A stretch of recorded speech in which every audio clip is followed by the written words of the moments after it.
Now, we are here in Lansing for a special taping because of the 15th annual conference. It's the largest of its kind.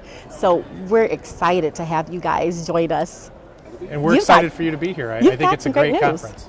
You've got great news for us. We do.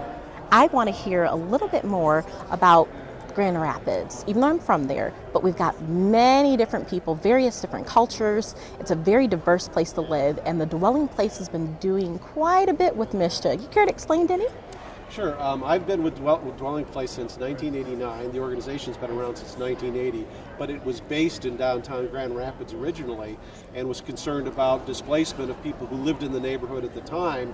It was just south of the downtown area. There was some speculative behavior kind of going on about the real estate in that area. And we chose a course to try to preserve some of the affordable housing that was there, to improve on what was there, but also to be a support for the market rate development that's going on there. So we've been partners with a lot of for-profit developers, with the city, with philanthropic institutions to help support all the great things that are going on in the downtown area and in Hearthside in particular. And that's one of the reasons that we're here today, Chris, is because MSHDA is really the perfect partner, making sure that affordable housing is available. So do you want to tell us what was the dramatic turnaround for the Hearthside district in particular? Because we hear a lot about the Hearthside district in Grand Rapids. I think it was really the arena going in and all the activity that the arena generated and the number of people that brought to downtown and brought specifically to the Hearthside district that caused developers like Denny and other developers to say, hey, this is a dynamic market now. This is a market I could build a housing project in. And we've partnered with a number of developers and developments to build some very interesting and successful low to moderate income housing in that market. Well, let's talk about the Lofts, the Grand Central Lofts that you have going in downtown. What role does MSHDA play? Grand Central Lofts, I think that's a deal that's a market rate deal that's come in since some of the developments that we've done. What that means is that when we go in and do an affordable deal, that demonstrates market capacity. Yes. And causes for-profit market rate developers to look at that market differently and come in and do a market rate development, which is our goal, is to create a community that's diverse and widespread and that has a base of activity in it that is conducive to positive community. And we're talking about economic hotspots. So obviously that is an economic hotspot because the Grand Rapids campus colleges or Grand Valley State, Western Michigan, Ferris, and Michigan State all enjoy your housing. Mm-hmm. Both of the higher education institutions in Grand Rapids have a combined total of about 40,000 students. Why are so many young people choosing to live downtown, Denny? Well, I think that there's a lot of reasons for it. One is it's because it's become such a dynamic place. About in 2003, 2004, we initiated a program called Avenue for the Arts to try to attract the kind of creative types to some of these old and interesting buildings that exist along Division Avenue to try to stimulate a little development in that area. And it's, Grand Rapids the Hearthside area has kind of gone from Skid Row to edgy, now to very dynamic. In a matter of a decade or so, it's really transformed. And as Chris said, the Van Andel Arena had a lot to do with it, the growth of the entertainment district, but also because of the ability we've had to be able to create some affordable housing options for younger people just getting out of college, people interested in the arts, people working downtown, waiters, waitresses, and all of that and the change, using the assets that were there already. The boarded up buildings that had a lot of historic character, reusing a lot of that architecture to help support this has caused lots of folks to get interested in this area. So as we have sort of a little bit of salt and pepper here and there, kind of creating projects and new initiatives, redoing the roads, all infrastructure kinds of projects, it's made a huge difference in attracting others to want to live in that same neighborhood. So Chris, how does MSHDA keep these homes affordable? Well, I think we use a number of different tools that we have. The principal one being the housing tax credit that allows us to provide a subsidy to the deal that's going to house persons under 60% AMI, area median income.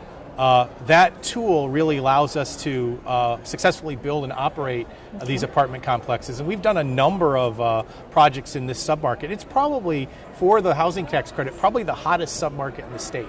Okay, because there are a lot of major cities who have had these government projects to fail. How come MSHDA is so? Well, I think it's people think of public housing or think of affordable housing as public housing, and it really isn't. It's not the style of construct the housing from DC, Okay. large warehousing of people.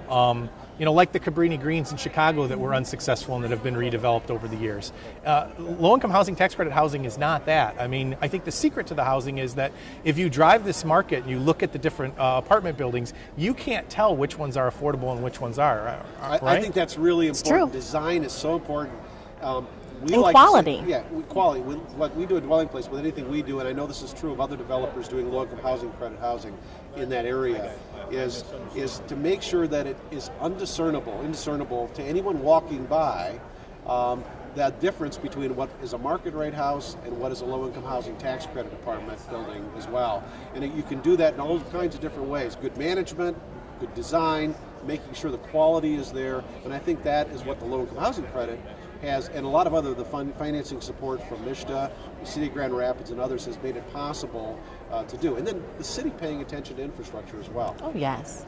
And it really is a public-private partnership. It's a partnership between the developer and MSHDA and our local partners at the local level to come together to put the resources together to build these properties, get them up and running, and successfully operate them.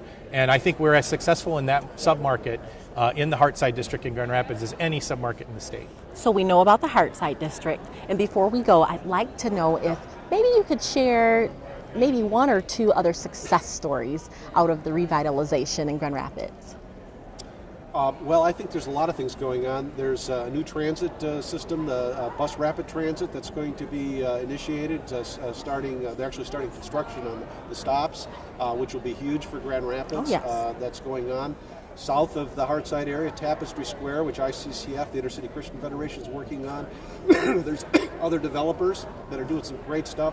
Bob and Mike Jacobson, Carl Chu, and the for-profit developers that are doing things in that area. And for the very first time, we're having a conversation with the Downtown Development Authority, the Downtown Alliance, and developers in the area about the formation of a really, truly mixed income resident association for downtown Grand Rapids. Wow. That would be a first. That Well, is you've got the awesome. urban market going in, which is a neat project and a neat I property. was hoping you'd mention that. Yeah, I mean, I think it's going to be a dynamic, one-of-a-kind type thing. A farmer's market with other activity going on there. There's actually an affordable community going in right across the street from it called Century Lofts. That's 2 phases that I understand is almost fully leased up here. It's not even complete yet, and they've got people interested and enough people signed up to lease the apartment that it's full. And my understanding is that it's almost all young people who've just graduated from college who Great. meet the income limits for affordable housing. So they're and staying who are in gonna our be moving area. in. They're going to stay in Grand Rapids because Grand Rapids, frankly, and the Hearthside and Arena District is a cool place to be. It's got a lot of activity, it's vibrant, and it feels like a big city, even though it's a moderately sized city. And the downtown market had its ribbon cutting this morning. Oh, and I'm so sad that I missed that, but I would not want to be any place other than the 2013 Building Michigan Communities right here with MSHDA at the conference. And I thank you so much for joining us, Denny Sturtevant of the Dwelling Place, CEO and Director, and Mr. Chris LeGrand, who's also the executive director. The deputy director. The deputy director, I'm sorry. It's okay. Getting tongue-tied. The director of MSHDA. Thank you so much for joining us. Very welcome. Thank you.